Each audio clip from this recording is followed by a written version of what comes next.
All right. Welcome, one and all, to Gunnar Vibe.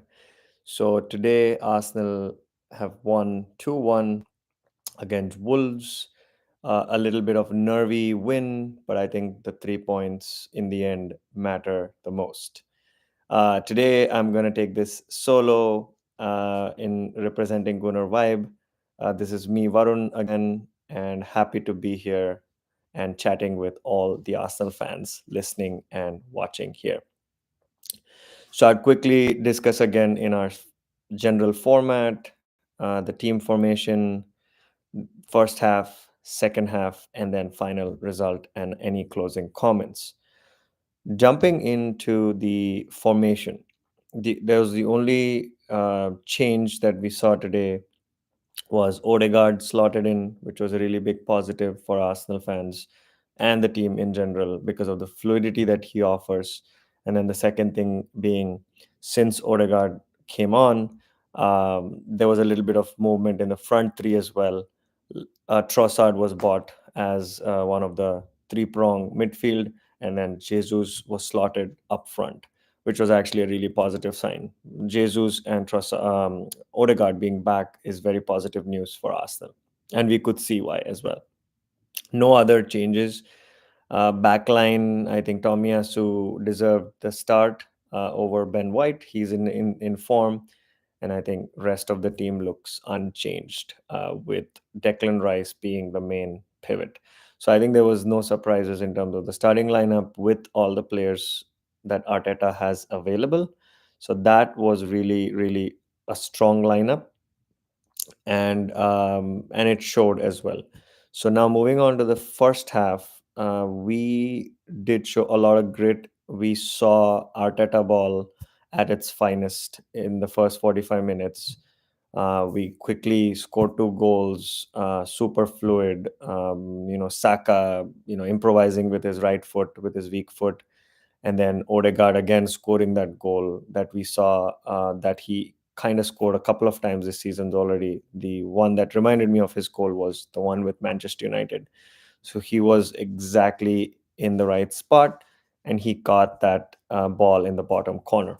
So 2-0 Arsenal at halftime, cruising in the first half. Wolves had no chance, and I think Arsenal deserved the lead as well. And then thinking about the second half, I think until minute 80, we were literally like controlling the game. I think that's the only slight concern that I could bring to the table. I think minute 67, Saliba got a yellow, but it was just a cheeky yellow from him, which is totally okay. Um, Arsenal could have gone 3-0 or 4-0, but I think we just didn't step on the next gear, and we kind of like held on to the 2-0 lead, which was totally fine until when Wolves scored from one of our complacent defensive errors from Zinchenko. So I think that is something as a takeaway that Arsenal can learn from this game. Yes, we did get the 3 points. Yes, we could have increased our goal difference and we could have got a clean sheet, but none of that happened. In the end, after minute 84 through the end of 96 plus added minutes, we actually were a little frantic, not ourselves. And I think that is something that we should definitely stop doing, or at least get corrections done before we face, for example, Liverpool at Anfield in a couple of weeks, right? So I think that's a lesson learned, hopefully, for the team today. We could have dispatched Wolves beyond 2-0 post halftime, but we didn't. Nketiah again. I am a proponent of Nketiah, but again, I feel like if he was slotted into any of the other top four teams, he would never get a starting, or maybe he won't even make their bench. But Arsenal are still carrying forward with Nketiah, and he missed a golden opportunity to send Arsenal 3 goals up. But of course, he missed it, and then we were under pressure after we conceded that goal. So I think we got Odegaard firing again. That was a positive, and we defensively kept the shape right until minute 84. But we should not allow these type of goals to happen. in the future, at least against the big boys. So, I mean, cruising win overall, but a nervy end. So, hopefully, we don't repeat this with other teams. And that was all in terms of the performance today. Comfortable until 84, but a nervy finish towards the end at the Emirates. We could see the feeling from the fans as well.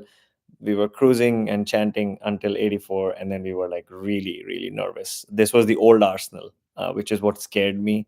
So hopefully we don't do that again. And fingers crossed, good result in the end. 3 points, 4 point gap against Manchester City, who play Tottenham tomorrow. Hopefully, honestly, I don't like either of those teams, and if draw is a fair result, that I would expect 2 more points drop for Man City, and then uh, Tottenham as well. So that would be my prediction for tomorrow. And I'm also hoping the Newcastle game against Man United in a few hours from now brings in a good result as well. If Newcastle get the win, it'll kind of keep Manchester United towards the bottom of the top half, basically. So good games this weekend. Looking forward to the City and the Tottenham game tomorrow, and the Newcastle and the United game today. Um, the second game, of course, the result don't matter as much, but the City and Tottenham game really matters. And if Tottenham can just survive the fourth defeat on the bounce and maybe get a draw, it will also put City on the second consecutive draw as well. So 2 more drop points would also be a very positive result. So fingers crossed on that. All in all, let's look up to the next game. I think we have Luton away. Hopefully, we can go there and get the job done. I know it's a very new team in the Premier League, very small ground, a very tight atmosphere. So hopefully, our team can go there and get a result. So looking forward to the next game, and then followed by that, I think we have the final, um, the group stage game against PSV, which I think we can give other players some more opportunities and get the result there as well. So looking forward to the next few run of games. December and January will come thick and fast. Uh, December we kind of have a sort of, decent run, or I mean decent teams that we need to play against, which is Luton away, Aston Villa away, Brighton home, Liverpool away, and then West Ham home to finish the year. So it's not easy. All of these fixtures have tricky away games sprinkled in the middle. So we need to be prepared for all those games, and we cannot make the mistakes we made today. So with that, I will wrap things up for today, and hopefully we can meet again on the Gunner Vibe next weekend. Stay tuned. Please like, share, and subscribe this video. And you can also listen to us on Spotify. We are available. All our episodes are also there as audio files, and you can actually just listen to us on your trip to work or your trip whenever you have free time to talk about and listen to Arsenal. And if you are passionate and if you want to come on to our show to do a talk with us, more than happy. Please reach out on the comment section below, and we will get you on to Gunner Vibe.